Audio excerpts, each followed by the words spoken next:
તમે ક્યારેય વિચાર્યું છે કે આકાશમાંથી ઠંડુ ઠંડુ પાણી નીચે કોણ ફેંકે છે? તેને શું કહેવામાં આવે છે, ખબર છે તમને? હેલો બાળમિત્રો, કેમ છો બધા?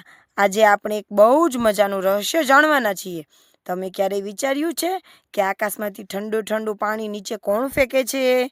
તેને શું કહેવામાં આવે છે, ખબર છે તમને? વરસાદ. તો ચાલો આપણે આજે જાણીએ કે વરસાદ કેવી રીતે આવે છે. સૌથી પહેલા આવે છે આપણા તેજસ્વી સૂરજદાદા. સૂરજદાદા પોતાની ગરમીથી નદી, તળાવો અને દરિયાના પાણીને ગરમ કરે છે. પાણી ગરમ થાય એટલે તેમાંથી નાની નાની વરાળો બને છે, જે ધુમાડાની જેમ હવામાં ઉપર ઉડવા લાગે છે, કારણ કે તે વજનમાં હળવી હોય છે. આ બધી વરાળો આકાશમાં ભેગી થાય છે અને સુંદર પોચા પોચા રૂ જેવા વાદળો બનાવે છે.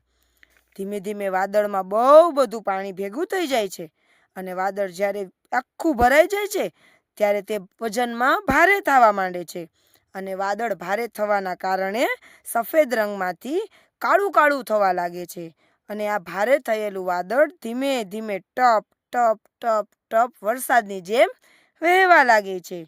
છે ને મજાનું? તો હવે જ્યારે ચોમાસામાં વરસાદ આવે ત્યારે બાળ મિત્રો હોળી બનાવજો અને ખૂબ મજા કરજો અને વરસાદમાં ખૂબ નાચો. તો આવા જ મજેદાર વિડીયો જોવા માટે જ્ઞાન ગલી ચેનલને સબસ્ક્રાઈબ કરતા રહો.